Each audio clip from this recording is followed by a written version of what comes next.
Bismillahirrahmanirrahim. Assalamualaikum warahmatullahi wabarakatuh. Pada pertemuan kita kali ini, kita akan membahas tentang pendekatan database berbasis objek.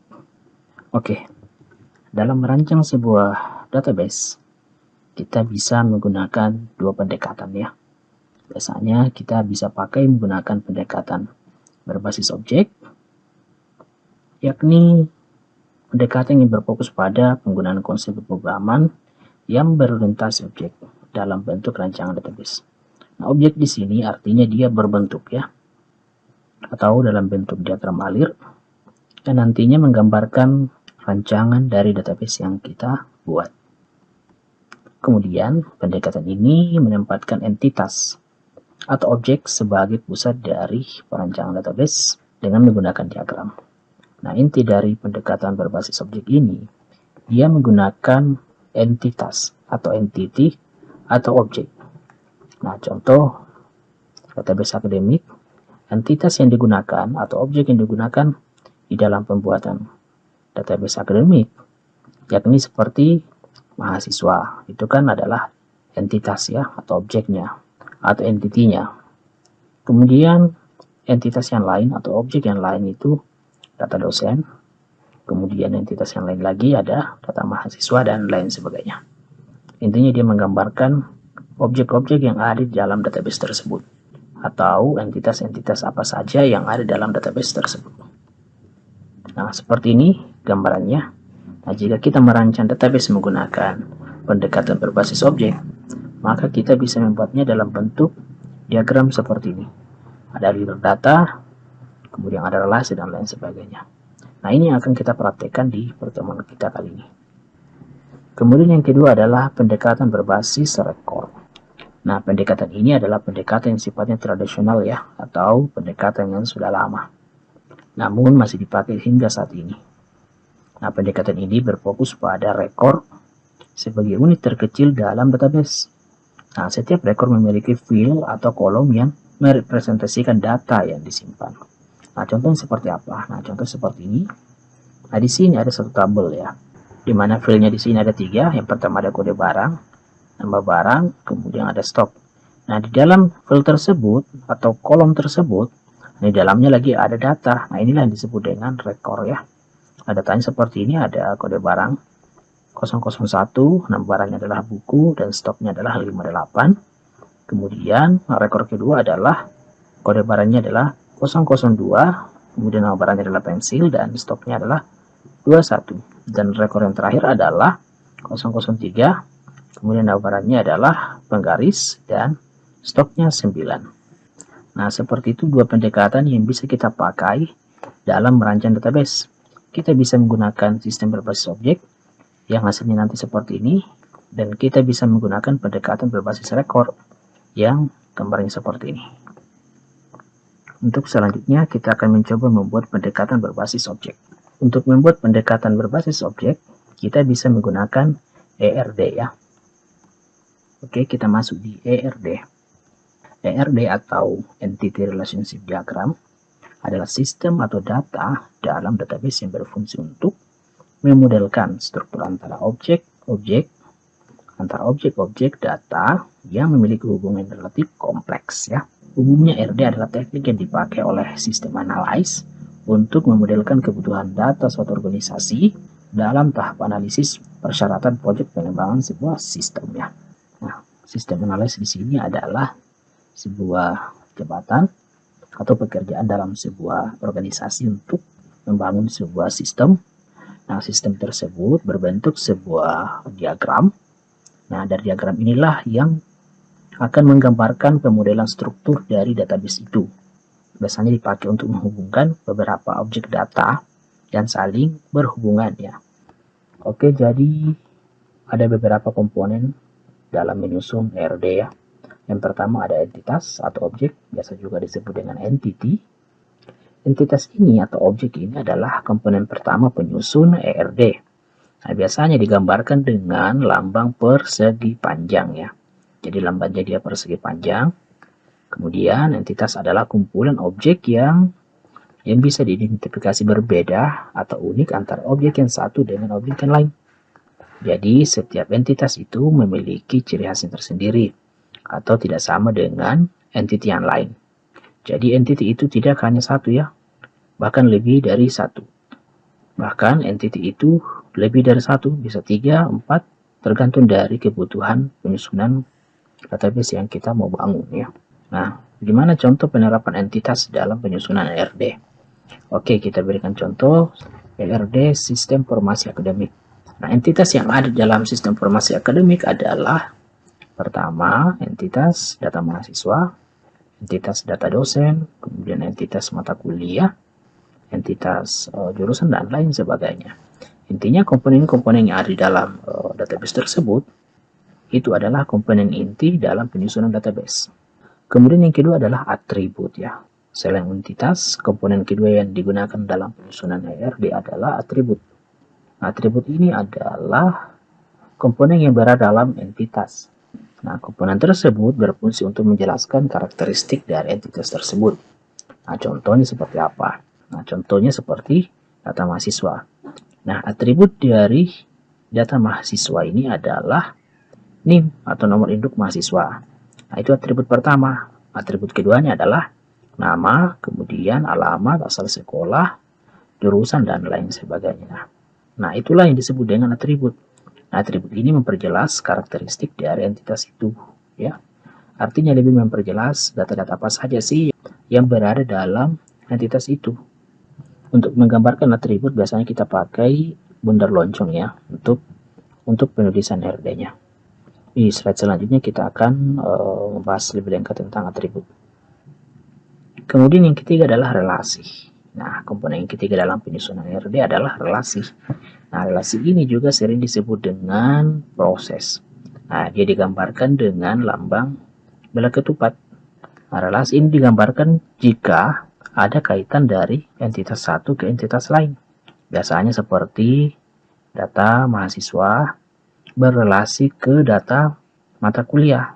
Nah, mahasiswa mengambil mata kuliah ini untuk semester ini. Nah, seperti itulah gambaran dari relasi ya. Dan yang terakhir di sini adalah garis ya. Jadi garis di sini digunakan untuk menghubungkan antara entitas satu ke entitas yang lain dalam penyusunan database yang kita buat. Oke, kita masuk di studi kasus ya.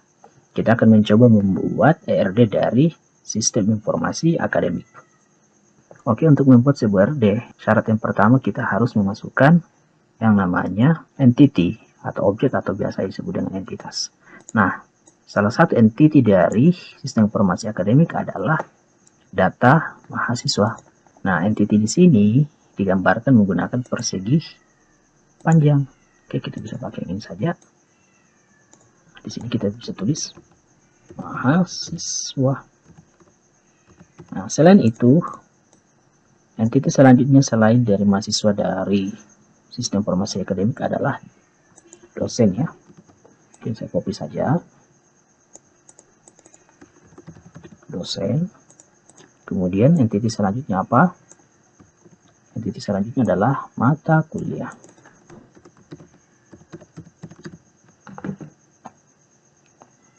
Selain mata kuliah ada apa? Ada jurusannya. Jurusan, kemudian di akademik juga ada jadwal mata kuliah atau jadwal kuliah. Kita gambarkan seperti ini. Kuliah. Oke, jadi seperti ini disebut dengan entitas atau objek. Kemudian masing-masing dari entitas ini memiliki atribut. Oke, kita coba ke data mahasiswa. Nah, atributnya apa saja? Kita bisa gambarkan dengan seperti ini. Nah, atribut yang pertama adalah NIM ya. Kemudian ada nama.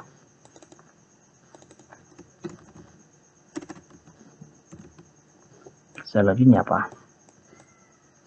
Selanjutnya jurusan. Selanjutnya di sini ada jurusan. Kalau kebesaran kita kecilkan saja. Jurusan, selain jurusan apa? Ada jenis kelamin ya, atau JK. Kemudian ada alamat. Nah, seperti ini bebas ya, mau kita kasihkan warna atau tidak, itu bebas.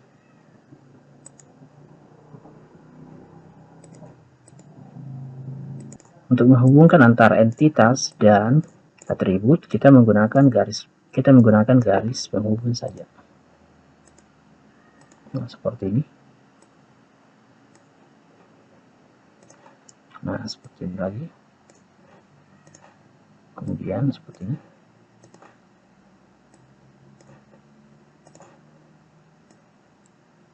Oke. Nah, seperti ini penulisan dari entity dan atribut. Ini kita geser sedikit ya. Kemudian entity dari data dosen apa saja. Oke, ini kita buat lagi. Yang pertama ada NI, DN-nya, atau nomor induk dosen. Ini kita bisa perkecil.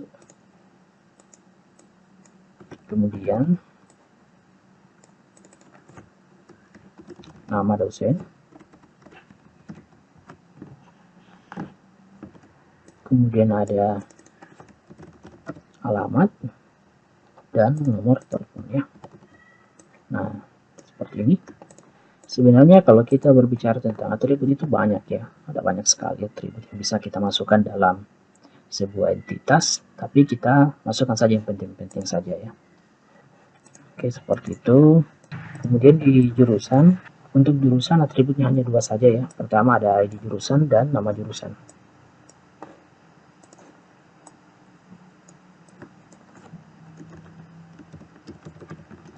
Perkecil saja. Kemudian yang kedua ada nama jurusan.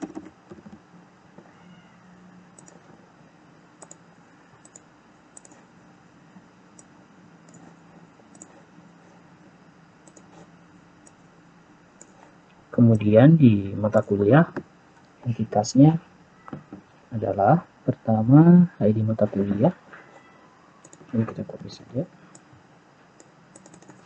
MK, nama mata kuliahnya apa, kemudian SKS-nya berapa. Kita hubungkan lagi.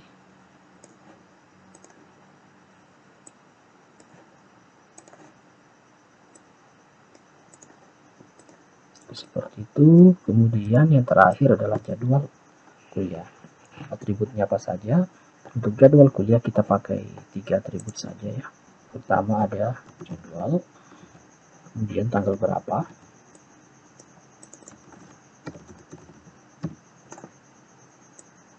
dan ruangan berapa. Kita hubungkan kembali.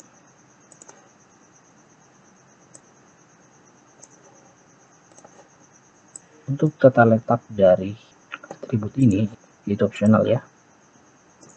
Artinya kita bisa mengubah sesuai keinginan kita.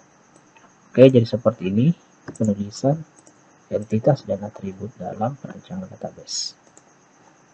Oke, selanjutnya kita akan mencoba merelasikan atau menghubungkan antara objek yang satu atau entitas yang satu ke entitas yang lain.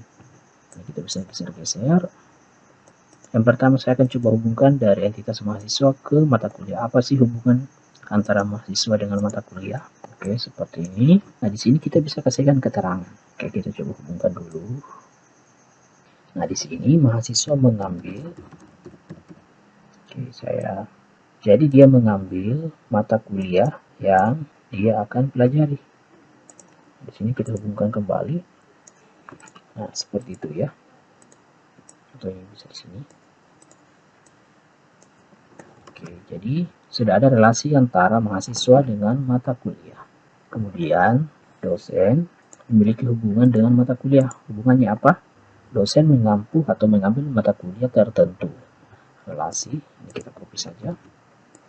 Nanti kita ganti. Sini mengampu, atau kita bisa ganti juga membawakan mata kuliah ya. Nah, di sini kita kasihkan garisnya. Kita pakai ini ya. Oke, seperti itu. Kemudian apa hubungan mahasiswa dengan jurusan? Oke, ini kita copy.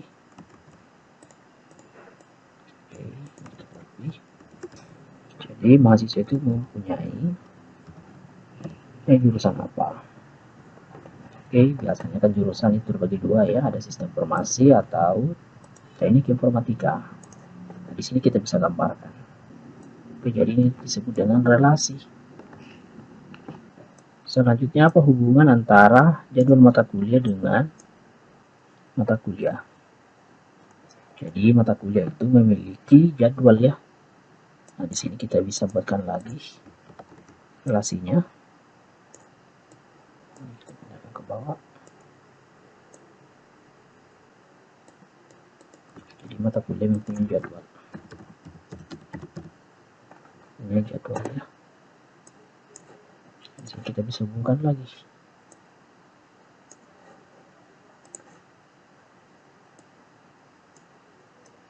Oke, jadi seperti itu contoh pembuatan dari ERD, Sistem Informasi Akademik ya. Ini hanya contoh, kita bisa gambarkan lagi lebih detail ya. Namun untuk relasinya kita coba ganti warnanya agar bisa membedakan dengan komponen yang lain. Oke, jadi inti dari penulisan ERD adalah yang pertama itu ada entity atau objek atau identitas. Nah, seperti ini adalah, seperti ini objeknya atau entitinya. Kemudian ada atribut. Atribut di sini adalah komponen yang memperjelas dari entity itu. Nah, selanjutnya ada relasi atau hubungan ya. Jadi di sini kita bisa gunakan untuk menghubungkan antara entity satu dengan entity lainnya.